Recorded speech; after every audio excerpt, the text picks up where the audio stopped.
Hello friends, welcome back to Nancy classes and this is Nancy. And आज का ये video बहुत ही ज़्यादा इम्पॉर्टेंट है आप सभी के लिए, क्योंकि इस वीडियो में मैं आपको बताने वाली हूँ कि किसी भी एग्ज़ाम को आप पहली ही बार में कैसे क्रैक कर सकते हैं। क्योंकि यहाँ पर बहुत सारे ऐसे स्टूडेंट्स हैं जो प्रेजेंट में किसी एग्ज़ाम को टारगेट कर रहे हैं या फिर फ्यूचर में उनको किसी एग्ज़ाम को टारगेट करना है, देन ये स्ट्रेटजी उन सभी के लिए बेस्ट होगी। So basically there are 4 steps to crack any exam. First of all you have to understand the requirement of the exam. तो आप जिस भी एग्ज़ाम को टारगेट कर रहे हैं, चाहे वो कोई सा भी एग्ज़ाम हो, मैं यहाँ पर पर्टिकुलरली एक एग्ज़ाम की बात नहीं कर रही हूँ, कोई भी एग्ज़ाम हो सकता है यहाँ पर जो आप प्रिपेयर कर रहे हो। तो सबसे पहले आपको रिक्वायरमेंट समझनी है उस एग्ज़ाम की। अब आप रिक्वायरमेंट कैसे समझेंगे, तो आता है सिलेबस। यानी कि आपको सबसे पहले सिलेबस को रीड करना है, अच्छे से आपको आरएनडी करना है आपके सिलेबस को। सिलेबस बहुत ज़्यादा इंपॉर्टेंट होता है क्योंकि उसमें आप समझेंगे कि रिक्वायरमेंट क्या है हमारे एग्ज़ाम की।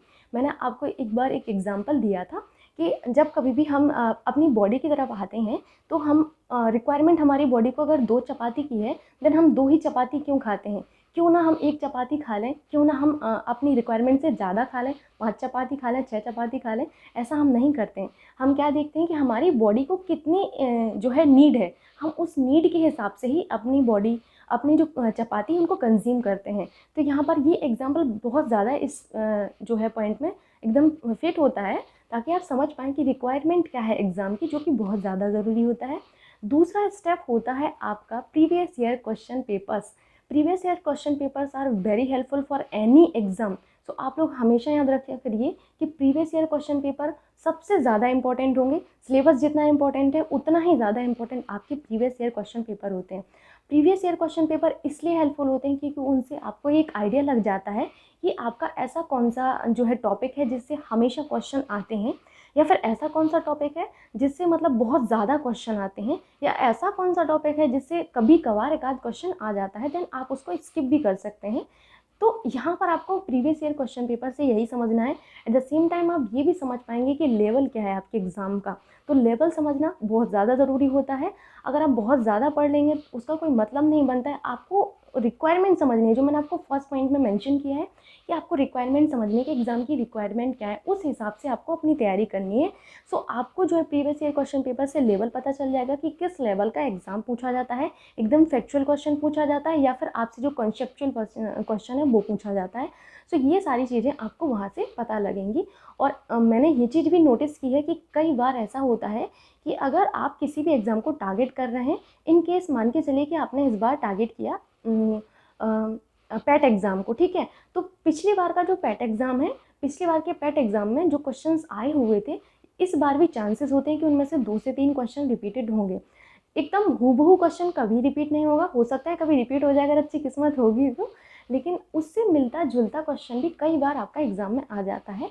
सो यही मैं आपको समझाना चाह रही हूँ कि प्रीवियस ईयर क्वेश्चन पेपर बहुत ज़्यादा हेल्प करते हैं किसी भी एग्ज़ाम की तैयारी के दौरान, ठीक है। फिर बात आती है आपके नोट्स की। नोट्स बहुत ज़्यादा इंपॉर्टेंट होते हैं कि आपको अपने हैंड रिटन नोट जो आपके होते हैं खुद की राइटिंग में, वो बहुत ज़्यादा हेल्पफुल होंगे, क्योंकि अपनी राइटिंग में लिखा हुआ नोट आप जो है उसको जल्दी से कैच कर पाते हैं। तो बहुत ज़्यादा ज़रूरी होता है कि आप अपनी राइटिंग के जो है नोट्स बनाएं, ना कि दूसरी से नोट्स लेके उसका जेरोक्स कॉपी लेके पढ़ रहे हैं। ये बहुत गंदा तरीका होगा, आई थिंक, मुझे ऐसा लगता है, एंड कई लोगों ने मेंशन भी किया है। अभी मैं रिसेंट में आपको एक एग्जांपल बताती हूँ। एक सर हैं जिनकी रिसेंट में जो रैंक आई है, आई थिंक उनकी रैंक जो है 237 या फिर 247 के करीब है। मुझे एग्जैक्ट उनकी रैंक याद नहीं है आईएएस एग्ज़ाम के अंदर।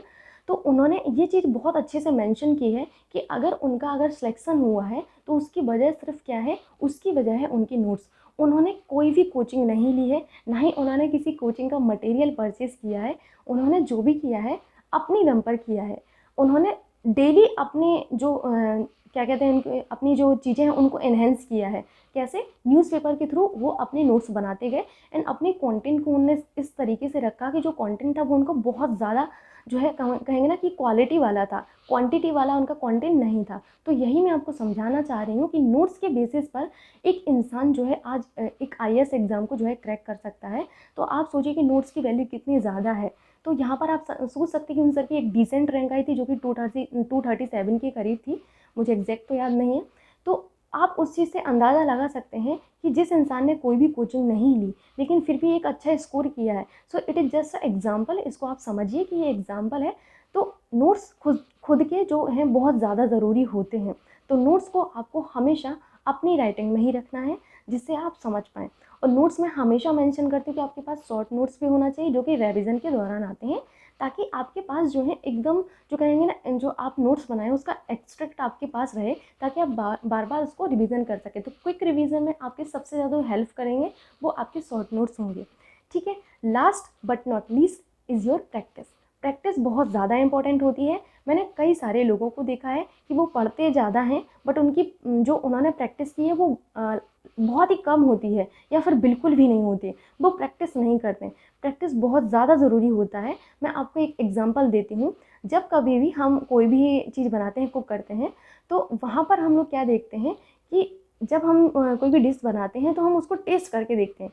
क्यों टेस्ट करके देखते हैं? क्योंकि हम वहाँ पर पता करना चाहते हैं कि जो हमारा डिश बना है उसमें प्रॉपर नमक है, मसाला प्रॉपर है कि नहीं, या फिर हमारा जो डिश है वो पका है कि नहीं। अगर सही से पका नहीं होगा तो भी प्रॉब्लम हो सकती है। तो हम उसको पहले से क्या करते हैं, चेक करते हैं। क्यों चेक करते हैं? क्योंकि हमें इतने सारे लोगों के सामने उसको सर्व करना है। अगर हम उस चीज़ को पहले ही सुधार लेंगे तो अच्छा होगा। यही आपको एग्जाम्पल अब अपनी इसमें फोर्थ जो पॉइंट मैं मेंशन कर रही हूँ इसमें आपको लाना है कि प्रैक्टिस क्यों ज़रूरी है। प्रैक्टिस से आपको ये पता चलेगा कि आपकी वीकनेस क्या है, आपकी स्ट्रेंथ क्या है। वीकनेस को जानना बहुत ज़्यादा ज़रूरी है ताकि आप उस एरिया में वर्क कर सकें। तो कहीं कहीं आपके जो एरियाज़ वीक होते हैं उन पर आपको वर्क करना है। जो एरिया आपके ऑलरेडी अच्छे हैं उन पर आपको थोड़ा सा कम फोकस करना है। ये आपका जो है अप्रोच होना चाहिए किसी भी एग्ज़ाम को क्रैक करने का, जो कि मैंने आपको मेंशन कर दिया है। आई होप ये स्टेप्स आपके लिए हेल्पफुल होंगे और इसको आप अपनी लाइफ में अप्लाई भी करेंगे। अगर आप अप्लाई करते हैं देन आपके लिए ये बहुत हेल्पफुल होगा एंड आप किसी भी एग्ज़ाम को क्रैक कर सकते हैं। आप मान के चलिए ये बात कि आप किसी भी एग्ज़ाम को क्रैक कर सकते हैं। मैं अपना भी एग्जाम्पल आपको यहाँ पर दूँगी कि मैंने सीटेट एग्ज़ाम के लिए कुछ भी नहीं पढ़ा था, बिकॉज मेरे सर्कमस्टांसेस ऐसे हो चुके थे कि मेरे पास बिल्कुल टाइम भी नहीं था और मेरे एग्ज़ाम के जस्ट पहले थोड़ा सा मेरे साथ ट्रेजेडी भी हो गई थी। देन वहाँ पर मैंने कुछ भी नहीं पढ़ा था। मैं बिल्कुल अंडर कॉन्फिडेंट थी कि कैसे होगा मेरा। बट मैंने क्या किया था कि सिर्फ मैंने टेस्ट दिए थे। मैंने इतने ज़्यादा टेस्ट दे लिए थे सीटेट एग्ज़ाम के लिए कि आते आते मुझे एक ये था कि हाँ, मैं एटलीस्ट इस एग्ज़ाम को जो है पास तो कर ही पाऊँगी। अच्छा मार्क्स वहाँ पर स्कोर करने का मुझे बिल्कुल भी आइडिया नहीं था कि मेरा अच्छा मार्क्स आएगा। मुझे बिल्कुल भी नहीं लगता था कि मेरा अच्छा मार्क्स आएगा। लेकिन मैंने सिर्फ़ और सिर्फ प्रैक्टिस की। तो प्रैक्टिस के बेसिस पर मैंने बहुत अच्छा स्कोर किया सीटेट एग्ज़ाम के अंदर। इसीलिए मैं हमेशा मेंशन करती हूँ कि आपका जो प्रैक्टिस है वो बहुत ज़्यादा इम्पोर्टेंट होता है। प्रैक्टिस को आपको स्किप नहीं करना है। सो यहाँ पर आपकी जो वीकनेस है उसको पहचानना है आपको, उस पर आपको वर्क करना है कि कौन सा टॉपिक आपका कमज़ोर है। जैसे बहुत सारे लोग होते हैं, जैसे जियोग्राफी के अंदर उनका जो मानसून टॉपिक है वो बहुत कमज़ोर होता है। ऐसे बहुत सारे टॉपिक्स होते हैं जो हमारे कमज़ोर होते हैं, तो उन पर आपको वर्क करना है। जो ऑलरेडी आपके अच्छे हो रखे हैं तो उन पर आपको थोड़ा सा लेस फोकस करना है। ठीक है, यही मैं आपको समझाना चाह रही हूँ। एंड यहाँ पर मैं इस वीडियो को जो है एंड करती हूँ, बिकॉज़ मुझे लगता है कि जितना मुझे आपको बताना था मैंने सारी चीज़ें यहाँ पर एक्सप्लेन कर दी हैं। और बहुत ज़्यादा लंबा वीडियो होगा तो आप लोगों को भी देखने में अच्छा नहीं लगेगा। सो अब मिलते हैं नेक्स्ट वीडियो में, तब तक के लिए बाय बाय, टेक केयर।